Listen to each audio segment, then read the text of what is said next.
Ultra wide angle primes have a lot of uses, especially when they are small and light. Wide angle field of view makes a lens like this a great tool for landscape and architecture photography, but also for everything from portrait to close-ups. This new offering from Sigma ticks a lot of boxes. It is in fact small and light, and no surprise here, it delivers amazing quality. But is this a lens for you? In this video I'll talk about this neat new Sigma 17mm f4 DGD and contemporary lens. So don't skip, keep watching and I'll tell you more about it. I have this lens on loan from Sigma UK, but as always, I was not asked or paid to say anything specific about it by Sigma or anyone else, and this is my honest and totally unbiased opinion about it. This is a full frame lens, ultra wide focal length of 17mm and about 24 to 25mm on APS-C sensor, and it is available for Sony E and L mount cameras. It is a first prime this wide in Sigma's catalog, and one that is really standing up to Sigma's high quality reputation. I do like shooting with wide angle lenses a lot. I really think that overall, apart from the obvious, getting as much in the frame as possible wall to wall, they are great creative tools to capture the world from a different perspective, from a different point of view than the human eye can see. This makes a lens like this a more creative and more versatile tool than a standard lens like, for example, 50mm. Also, the fact that it is a prime, all you get is 17mm focal length, it makes you think more about where you are shooting from and how you are framing your shots. This wide angle field of view works like a funnel. Everything closer to you will show wider and anything further away is going to be tiny. You really have to bear this in mind, as a little bit of grass in front of you and shooting a mountain range might look like a football pitch on your images. This is standard with all ultra wide angle lenses like this. This, however, adds to the specific look you can create with it, and when used right, it can enhance the perspective and add more interest to your images and video shot with it.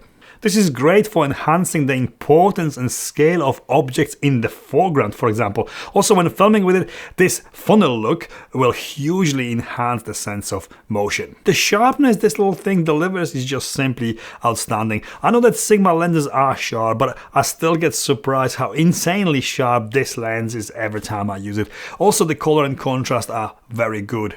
It produces some chromatic aberration, not unusual, but chromatic aberration and the sharpness are truly under control, hugely probably due to the minimum aperture being only f4. Minimum aperture of f4 is totally okay for when shooting landscape or architecture, as you usually would want as much as possible sharp in a shot from front to back, but it could be a small issue if you want to use it in dim lit interiors or at night. However, most of current mirrorless cameras can handle high ISO levels very well, so in theory you should be able to compensate for the lack of wide aperture with higher ISO settings, theoretically. The minimum focus distance is only 12 centimeters, and that's literally at the end of the lens. This allows you to get super close to your subject with and shoot almost macro-like, but still show a lot of surrounding or just simply distort the perspective to make your shots a little bit different than the norm and make them stand out from the norm. Getting closer to your subject also means that you get more subject to background separation and more of that Sigma signature smooth bokeh. There is wide angle distortion and some bulging present, totally fixable in post, even manually. I have been shooting with an early pre-release copy and there is no Adobe Lightroom lens profile available for it yet, but when that comes out, the distortion and bulging will be automatically corrected on import to Lightroom if that's what you need. Great choice for vlogging, filming yourself with when you want to get you and your surrounding in the frame, and also when filming from a gimbal. Small, light and easy to balance, and that focal length, as I said before, very good for enhancing motion. Zero focus breathing visible. I'm not sure if focus breathing is a problem with lenses this wide, but there's none here present at all.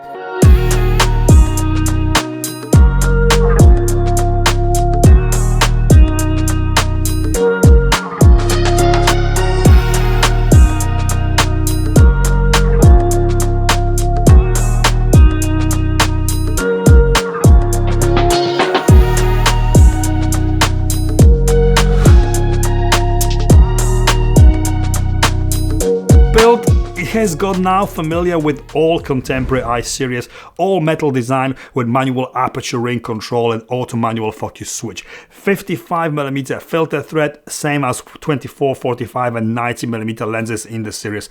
It is, however, the smallest one, weighing only 225 grams. It is tiny. It is weather sealed at the mount, protecting it from light, rain or dust. It comes with standard metal petal shaped lens hood and also 2 lens caps, standard plastic one and the magnetic one, same as with all I-series lenses. The size of it is what makes this lens really stand out from the wide angle crowd out there. Price: it retails for £549 or $599. Not exactly dirt cheap, but considering how good quality it delivers, how versatile, small and light it is, very good value for money. It has, however, got some competition. Firstly, I need to mention Sigma's own amazing 16 to 28mm f2.8 DGD and contemporary lens. I absolutely love it, and even though it is bigger and heavier, it is also wider at 16mm. It has got a wider aperture and it is a zoom. You get more out of it, but it is also more expensive than this. There's also Sony 16 to 35mm f4, but yes, again, bigger and more expensive, but offering that zoom range that this doesn't do. There are few manual lenses available in this focal range and wider, but manual not the same. For L-mount users, you also have an amazing Lumix 18mm f1.8. Different glass with that wide aperture and also bigger and more expensive than this. Just. Conclusion. So why would you buy this? The size and weight will be the first reason, as high image quality is given here. This is the lens to take with you on a camera when you are hiking, traveling, for street photography, and when you generally do not want to carry a lot with you. Also the price, even though it is only f4 lens, it is the cheapest or one of the cheapest premium quality wide angle autofocusing primes out there, especially for Sony E. And this is also good to consider if you are already invested in other lenses in I-series, matching build and optical quality of this. Overall, f4 minimum aperture might be the only one reason, at least for some of you, why this is not an amazing value for money and why this lens might not work for what you shoot. It is a lens that, in my opinion, is very versatile and can deliver truly outstanding results, and one that is totally a joy to shoot with. I could happily go traveling with just this one lens and not miss any other one. Shooting with wide angle like this can push you to think out of the box, think about composition more, and get you seriously closer to people and the action. Would I buy it? Hell yeah, I love it. Another gem from Sigma. And this is it from me. If this video was in some way helpful or entertaining, please give me the thumbs up, follow me on Instagram, and please consider subscribing. Thank you for watching, and I'll see you next time.